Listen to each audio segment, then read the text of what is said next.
Hello everyone, today in the Mayan calendar is the day of the owl, which also has another name, the wisdom.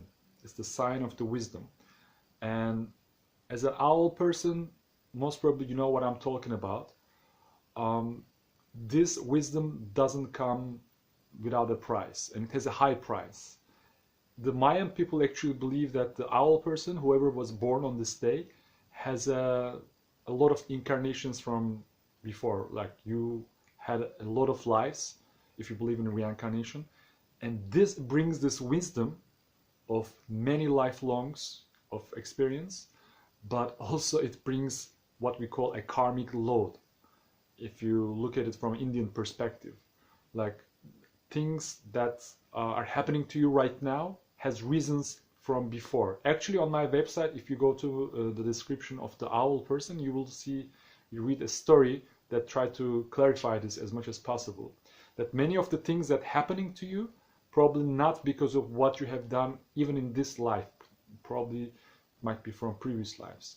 So your life is full with obstacles, problems, and you're feeling like you're burning some karma all your life. And that's actually, you need to smile about it, because the more you do it, the more your life will be an amazing journey for you. You will be a very wise person, and you can guide other people. You can be a very good consultant in spiritual terms or psychological terms.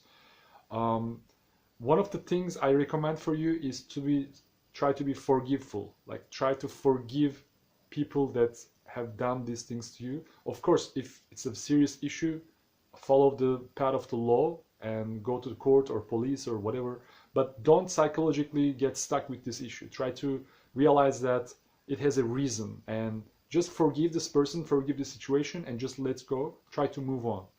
This will make your job easier. Another thing you can do is what we call in yoga, do karma yoga. Work for other people who are in need. Whatever problems you are most often experiencing in this life, probably you can be also a very good guide in this as well. A very good example is addictions. You have a nature that is very much drawn into addictions. It could be alcohol, drugs, any kind of addictions. The moment you can free yourself from these, actually you have the capacity to help other people who are going through similar issues. So this is also another strong aspect on you. And finally, I would like to tell you that you're an old soul. So you're very deep, you're very serious, and sometimes you can go very depressive. And sometimes sadness can make you feel very down. But remember, happiness is as good as sadness, or sadness is as good as happiness. Happiness makes us more social, more extrovert. Sadness makes us more get to know who we are. Like, it's making us look inwards. And if you can stay in these periods, still opening your heart with the sadness, it's actually very beneficial, and that's how you become more wise. You need to go into depth of your soul, and you need to become a little bit serious person. And this gives you a lot of spiritual power. You're the wise person, you know, like wisdom, the sign of the wisdom. It's not an easy title to gain, right? And finally, I would like to tell you that because you're an old soul and because you have many reincarnations, any wisdom traditions will support you in your life.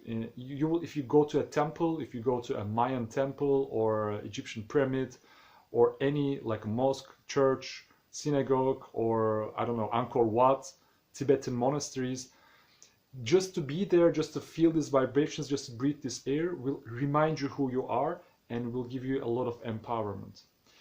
As always, if you have any questions or comments, write under this video, and see you tomorrow.